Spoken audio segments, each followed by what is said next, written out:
toneladas, vuelvo e insisto, esto es en toneladas.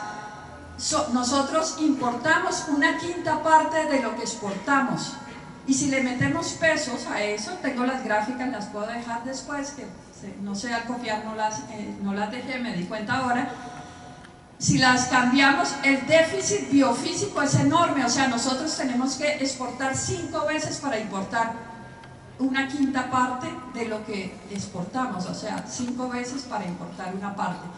Y si lo ponemos en pesos, el déficit es enorme también, o sea, tenemos un déficit físico y un déficit económico. Es lo que los economistas de por allá de los 50 y los 60 hablaron del intercambio económicamente desigual, y que después los ambientalistas dijimos hay un intercambio ecológicamente desigual, ¿sí? No solamente económica, sino ecológicamente desigual. Pasamos. Esto nos muestra hacia dónde van las... Este es una serie de mapas de Canacol, va mostrando el mapa de tierras. Esto es solamente la frontera petrolera, y vemos cómo avanza del 2004 al 2013, va avanzando las franjas, lo amarillo, exploración, lo rojo, producción petrolera, y lo gris, las zonas que están en oferta, y vemos cómo ese mapa en menos de una década avanzó profundamente. Jason Moore también trabaja, dice, el capitalismo se alimenta de las nuevas fronteras, es necesario el avance de las nuevas fronteras, y eso lo vemos claramente con este mapa. El que sigue es el mapa del 2007 de tierra profanada, que muestra hoy la frontera petrolera en 2017. Lo dijo Arce, la paz es para llegar a las zonas donde no pudimos llegar durante la guerra. Esa es la disputa que hay. Cierro mi parte diciendo, se contrapone a todo eso la paz con justicia social y ambiental, que lucha la gente en los territorios, quienes se están moviendo por defender, por frenar la frontera extractiva. Oímos en el primer panel a muchos compañeros y compañeras hablando de todo lo que ha significado el modelo, pero también de sus luchas. Esta imagen es de Cajamarca, Unidos no dejaremos que vuelva la mina. Esa fortaleza, digamos, que se abre hoy en los territorios, que se afirma hoy en los territorios, muestra que hay una disputa por ese territorio, hay una disputa de visiones del mundo, de cómo entendemos la naturaleza, si la entendemos como una fuente de recursos o si la entendemos como donde nosotros, digamos, como nosotros parte de ella, y en una relación, como decía antes, dialéctica con la naturaleza. ¿Sigues? Buenos días a todos y todas. Yo no tengo una hoja de vida tan amplia como la de Tati, pero quisiera contarles un poco de lo que hemos venido haciendo dentro de la Mesa de Memoria Ambiental, que ha sido un espacio que se empezó a abrir desde el año pasado gracias al apoyo del Centro Nacional de Memoria Histórica, y que, como lo decía Tati, no es una discusión nueva ni es una discusión reciente dentro del movimiento ambientalista, sino que es una discusión que se viene dando desde hace mucho tiempo. Incluso es una discusión base del movimiento ambientalista, que es la relación de los seres humanos con la naturaleza, y cómo esa relación de los seres humanos con la naturaleza, cuando se presenta el conflicto armado, se ve desestabilizada en muchísimos ámbitos. Yo les quisiera como contar un poco como de ese espacio, pero también quisiera como dejar una imagen para como ampliar un poco esa visión de la memoria ambiental, que es algo que está en construcción, es como un ser vivo, se está construyendo apenas desde el movimiento, y es, digamos, en la mesa decimos, el territorio no acaba donde están las cercas, y el cuerpo de los hombres y las mujeres no acaba con la piel. Esta imagen lo que nos permite es, bueno, la memoria ambiental entonces tiene que hablar precisamente de esa relación que tenemos los cuerpos de los hombres y de las mujeres con esos otros cuerpos bióticos que están en la naturaleza, con el páramo, con la montaña, con el bosque, con el agua, con el río. ¿Cómo establecemos ese diálogo y cómo reflejamos eso a través de la reflexión de la memoria ambiental? Entonces la mesa es un espacio que en primer lugar tenía un nombre así bien grandote que se llamaba Comisión para la Verdad Ambiental, y lo que nos dábamos cuenta precisamente en las discusiones que teníamos en la mesa es que pues estos son nombres acuñados desde el Estado. La Comisión para la Verdad ya existe, ya está, Y nosotros somos un movimiento contrahegemónico, es un movimiento que habla desde las bases de los procesos territoriales, campesinos, afro e indígenas. Entonces, por ahora estamos alrededor de una mesa, nos llamamos la Mesa de Memoria Ambiental, y es una mesa que empezó el año pasado alrededor de una discusión y era inicialmente qué es la memoria ambiental, que era el primer paso que teníamos que dar. En esa mesa entonces se acercaron movimientos como Asprosic, que es un movimiento del Bajo Sinú, movimientos como Ríos Vivos, PCN, que acá hay un compañero del PCN, movimientos como el Comité Ambiental del Tolima, como el Cinturón Occidental Ambiental de Antioquia, y ellos nos ayudaron un poco, nos ayudaron bastante a entender y a reflexionar sobre la memoria ambiental, y es entender que la memoria ambiental es apenas una apuesta política, pero que la memoria ambiental se viene haciendo desde muchísimo tiempo en los territorios. Incluso la memoria ambiental es un recurso, es un ejercicio que llevan a cabo muchísimos movimientos en defensa de la vida para fortalecer esas resistencias y para permanecer en el territorio. Hay la memoria ambiental, entonces, en ese sentido, en la mesa de memoria ambiental, pues tenía como dos grandes retos. Uno, que la memoria ambiental es un proceso que se viene haciendo desde los territorios, y otro que es una apuesta política, es decir, esa voz de la naturaleza que nosotros entendemos como la voz de los procesos, las voces de los campesinos alrededor de sus sistemas agroecológicos, de sus sistemas de pesca, de los sistemas que tienen para el cuidado del agua, de los sistemas que tienen para fortalecer sus movimientos sociales. Todo eso debía ser llevado a un espacio mucho más político y de decisión, que es precisamente, digamos, no es algo espontáneo, sino es precisamente porque estamos en un momento coyuntural donde se está definiendo los territorios para la paz, como lo decía Tatiana, que es una paz en la que no cabe la naturaleza, no cabe la voz de la naturaleza, y esa voz precisamente los que la tienen, los que la han mantenido viva son los procesos territoriales, son los procesos campesinos, son los procesos de mujeres. Hay un proceso precisamente que hemos acompañado y que nos acompañó, que es el proceso de Ríos Vivos, y que el año pasado ellas hicieron una reconstrucción de memoria ambiental, un ejercicio de memoria ambiental, y este ejercicio lo que les sirvió, y ahí lo pudimos como visibilizar y ver mucho más concreto, lo que les sirvió a estas mujeres este ejercicio de memoria ambiental fue para precisamente fortalecer todas las luchas que ellas vienen dando alrededor de la defensa del territorio y del río Sogamoso, y una resistencia que hacen no solamente a una represa, que la represa es simplemente la representación de un modelo de desarrollo de arrasamiento y de despojo. Entonces no es solamente la represa lo que vienen resistiendo, y de eso se dieron cuenta las mujeres que hacen parte de Ríos Vivos cuando realizaron este ejercicio de memoria ambiental. Alrededor de su resistencia, ellas no solamente están en contra de la represa, sino que están en contra del despojo, de todas las formas de arrasamiento, están en contra de las rutas que pasan por su territorio de narcotráfico. Son mujeres que han resistido a miles de incursiones de grupos armados, han resistido a la pobreza, han resistido al arrasamiento que tiene la guerra. Ese ejercicio les sirvió para hacer conciencia precisamente histórica de su asentamiento alrededor del río, porque están allí, cuáles son sus prácticas ancestrales y cuáles son esas prácticas alrededor de las cuales pueden seguir resistiendo, y que son prácticas que ellas han venido fortaleciendo precisamente para permanecer en el territorio.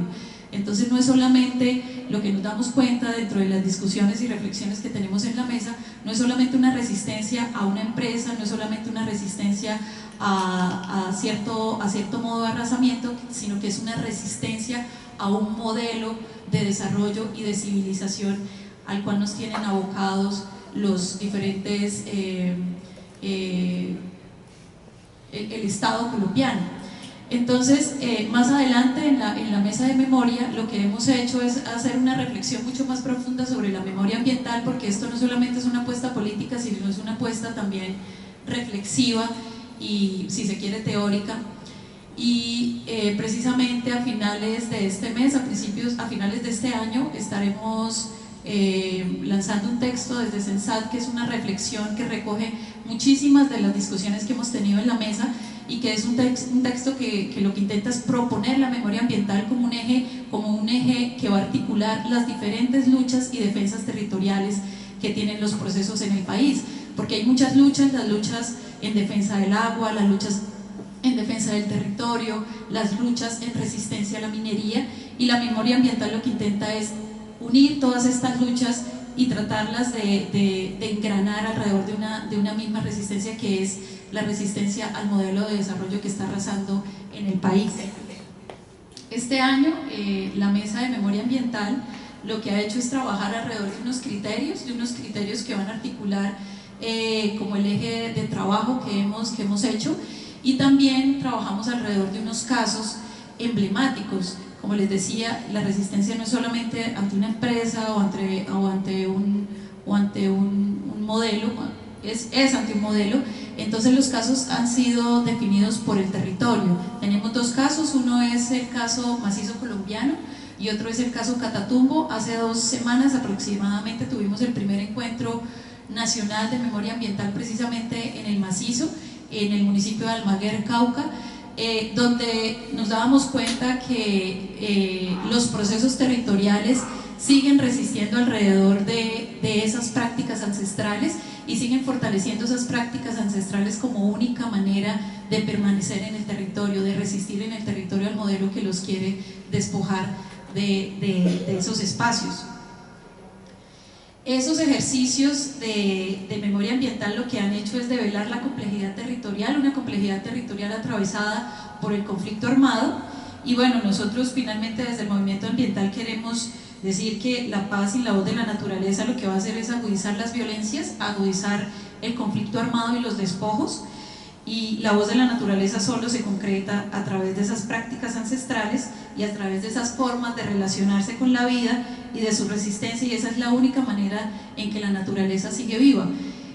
Fortalecer esas prácticas ancestrales, fortalecer esas resistencias que se dan en los territorios es lo que le permite a la naturaleza posicionarse en espacios políticos y de decisión, y desde la Mesa de Memoria Ambiental lo que estamos intentando ahora es precisamente que esa se convierta en una plataforma para darle voz a la naturaleza en espacios como la JEP, por ejemplo, o como la Comisión para la Verdad, y que la naturaleza se concrete en un espacio mucho más político. Gracias.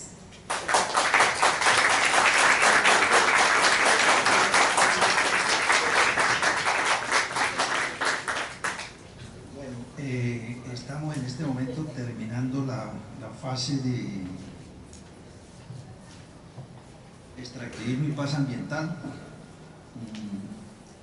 Yo me llamo Gonzalo Peña, soy ingeniero civil y he sido defensor de las causas ambientales desde cuando acá en Santander se iniciaron los procesos de megaminería a través de la compañía Greystar, hoy Ecooro, y de la compañía AUS, ahora Minesa.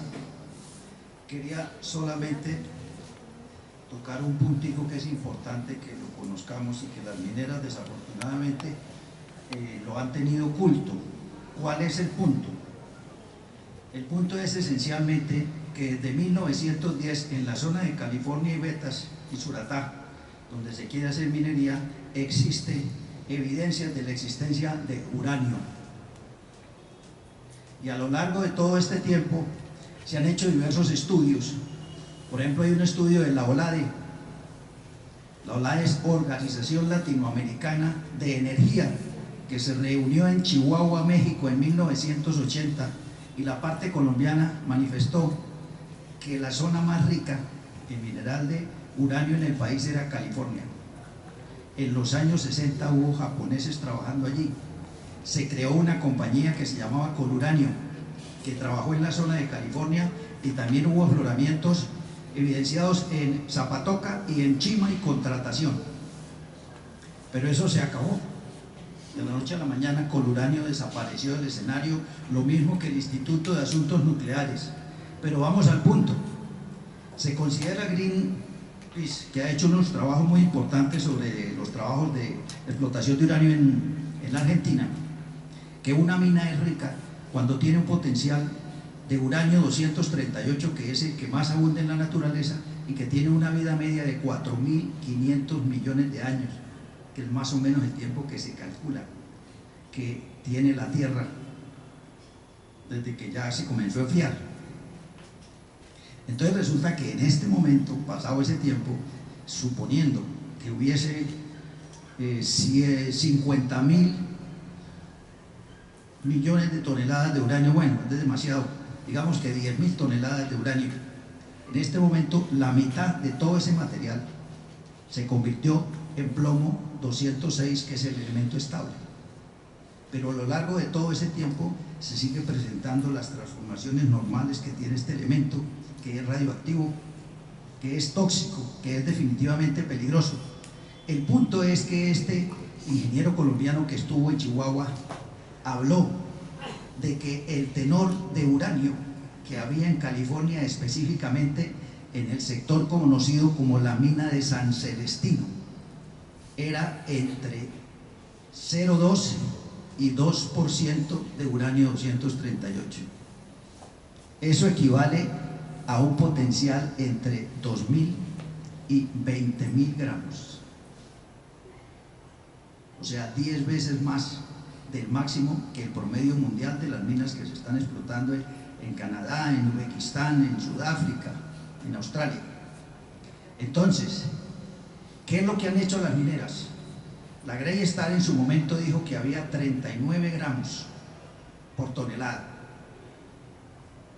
La compañía Minesa, que es la que está queriendo en este momento desarrollar sus trabajos, dice que hay 19 gramos por tonelada. Y la mina de San Celestino, que está más abajo, tiene estos tenores, que no sean sino 2.000, no los 20.000. Resulta que de acuerdo a otro estudio hecho por Ganaco con la Universidad Nacional, dice que no son anomalías, que es una mina que arranca de San Celestino. Para que nos ubiquemos, San Celestino es de California hacia arriba, hacia la zona minera, aproximadamente unos 5 kilómetros. Ahí empieza la zona minera, en lo que se conoce como el Pocito de San Antonio, que es como la devoción ahí de la comunidad. Y un sacerdote llevado de su afán evangélico les decía que tomaran agua que salía porque hay un pocito, ¿no? Y resulta que de acuerdo a los estudios que se han hecho, hay 52 elementos de la tabla periódica presentes ahí que se acaban de reconocer. Entonces ya se pueden imaginar ustedes la purga que se mete cada fiel, que se meta un poquito de esa agua bendita y radiactiva adicionalmente. Entonces, ¿cuál es digamos, el meollo del asunto? Que el daño definitivamente a la montaña, al páramo, en cualquiera de sus niveles, se hace sencillamente por el hecho de romper la montaña. En el momento en que la montaña se rompe, entra oxígeno, ¿cierto? Y la gran cantidad de sulfuros, que son los elementos que están asociados al mineral de oro, que supuestamente es lo que quieren sacar, convierten en promedio, cada tonelada de material removido salen 72 kilos de ácido sulfúrico. Ellos prometen sacar solamente 65 millones de toneladas de material para extraer 9 millones de onzas de oro. Ahora bien, si nosotros miramos el riesgo tan grande que eso implica, porque ellos hablan de 19 gramos, los unos, y los otros hablan de 39 gramos, y los estudios que se han hecho hablan de 2 kilos, y lo más grave es que el estudioso de la Universidad Nacional dice que la zona minera arranca en San Celestino y sube hasta la mina Las Ánimas y la Francia, que cubre territorio del municipio de Betas hasta llegar a lo que se conoce como la Quebrada de Móngora y hasta arriba a lo que se conoce como la Alta. O sea, no es una anomalía, o sea, estamos ante una verdadera montaña de uranio. ¿Qué dice la legislación colombiana sobre los desechos? Porque supuestamente ellos lo que van a hacer es esos desechos depositarlos en Suratá. Van a hacer un vertedero, como un carrasco, que es el vertedero aquí de los desechos sólidos en Bucaramanga. Resulta que la legislación en la resolución 18005 del año 2010, del 5 de enero, dice textualmente en el artículo 6: el manejo que se le debe dar a los desechos radioactivos y radioisótopos debe ser en primera instancia provisionalmente en zonas con un gran aislamiento de la biosfera, y en segunda instancia esos materiales en forma definitiva se deben colocar en zonas geológicamente estables. Ustedes saben que aquí en esta zona tenemos el segundo nido sísmico más importante del mundo, o sea, no es geológicamente estable, y en segundo lugar dice textualmente a centenares de metros de profundidad. Esa es la verdad que no nos han dicho, y esa es la realidad a la que nosotros estamos sometidos. Pero es que el problema no se queda aquí, porque el uranio es altamente soluble, y el uranio, en el beneficio, se le añade ácido sulfúrico, y ese uranio 238 se convierte en óxido de uranio, y el óxido de uranio está a un paso del dióxido de uranio, que es nada más y nada menos que el combustible nuclear que se utiliza en las centrales atomoeléctricas y se utiliza para hacer las bombas. Eso dejado a la intemperie, seguramente, espontáneamente, dicen los expertos, se puede convertir en ese dióxido de uranio, y mientras eso sucede va a estar, porque lo van a colocar en Suratá, en el valle seco de una quebrada, que ya sabemos que en cualquier momento con el tema del cambio climático se van a llenar, va a llover, arrastra por el río Suratá con el río de Oro, forman el Lebrija y terminan en el Magdalena, media Colombia contaminada para siempre. Y para los que piensen que no es tan importante, en Fukushima, en el 2010, a raíz del daño que hubo en la planta que había ahí cerca de la costa, en este momento se han encontrado a 100 kilómetros desechos radioactivos en las playas. Y atravesando el Pacífico, en los viñedos de California ya hay elementos de esos. De manera que Fukushima y Chernobyl no van a ser sino un pálido reflejo del riesgo a que estamos nosotros sometidos. Bueno, ahora...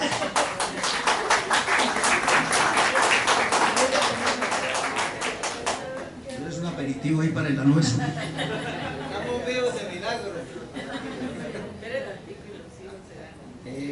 En California ha muerto mucha gente de cáncer. Mi mamá, que vivió 40 años, murió de cáncer. Ahora vamos a las preguntas de este grupo y enseguida vamos a ver la película de Guamocó. Entonces, 3 preguntitas porque el tiempo tiene la palabra.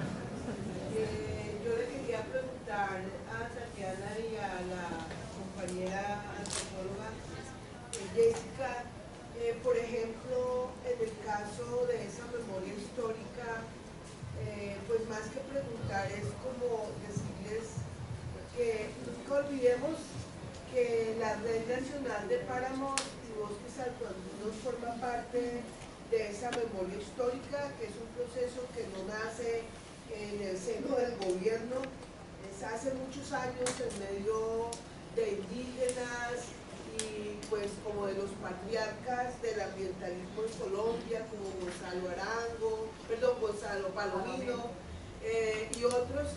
Entonces yo sí siento que es necesario que ustedes internamente piensen para retomar que si bien fue un proceso que yo todavía no entiendo si fue coaptado, no fue coaptado, el gobierno nos lo arrebató y se apoderó de él y tenía la plata y bueno, pero sí sería bueno que quedara en esa memoria histórica lo que fue la Red Nacional de Páramos y Bosques Altoandinos, más cuando muchos años después sale la Ley de Páramos, que era el sueño que nosotros teníamos en ese momento. Entonces, es como solicitarles desde la vida que en esa memoria histórica quede lo de la Red Nacional de Páramos y Bosques Altoandinos.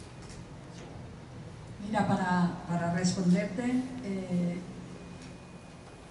justamente en uno de los ejercicios de memoria que hemos estado haciendo en este año como CENSAT es aquí en el páramo del Almorzadero.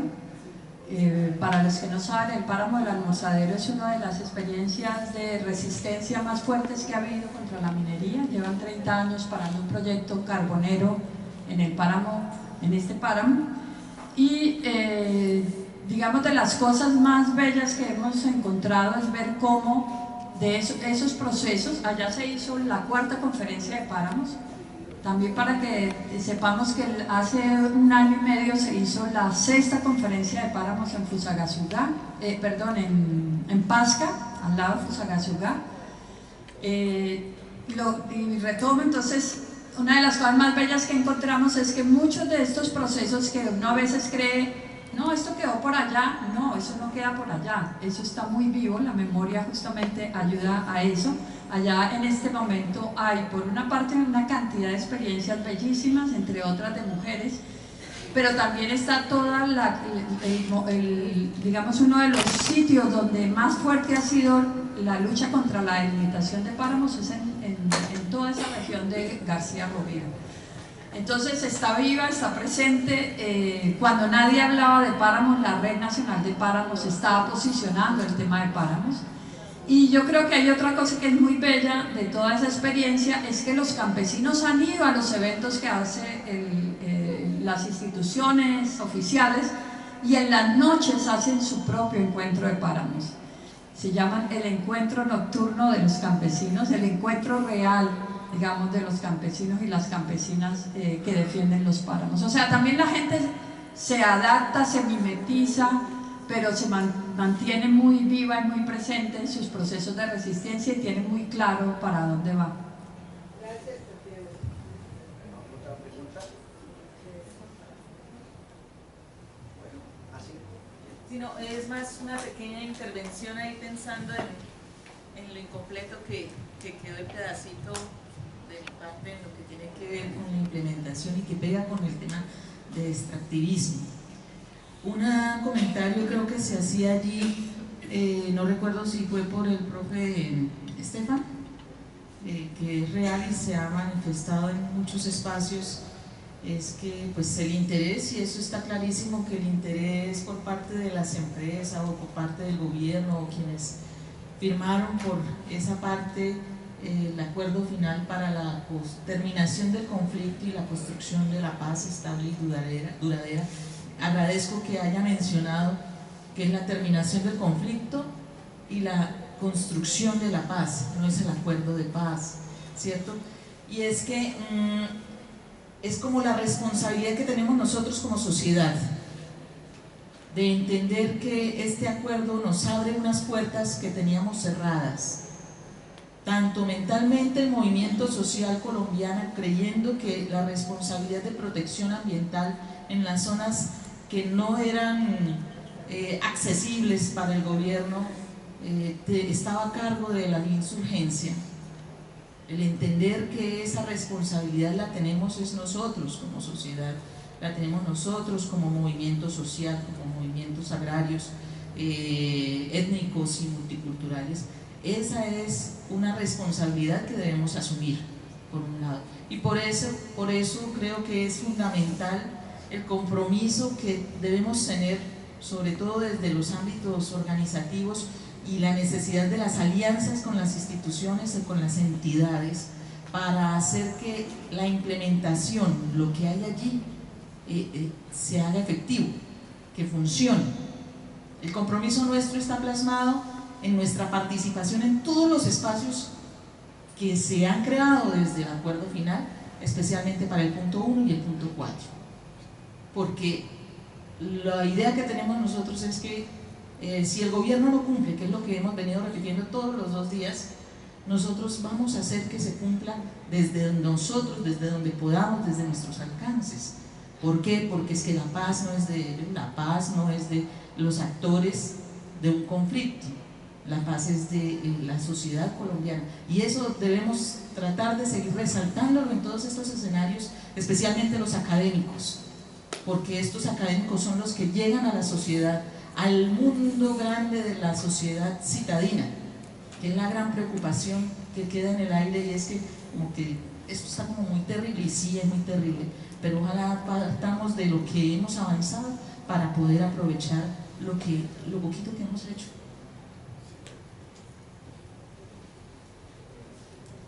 Bueno, entonces muchas gracias a todos los compañeras y compañeros que han estado con nosotros esta mañana. Vamos a ver la película ahora de la experiencia de Huamoco.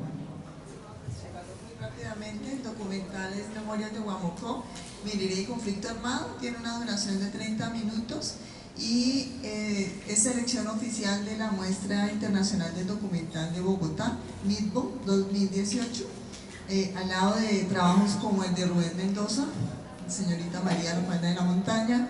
Entonces espero que puedan todos quedarse y ver el trabajo. Gracias.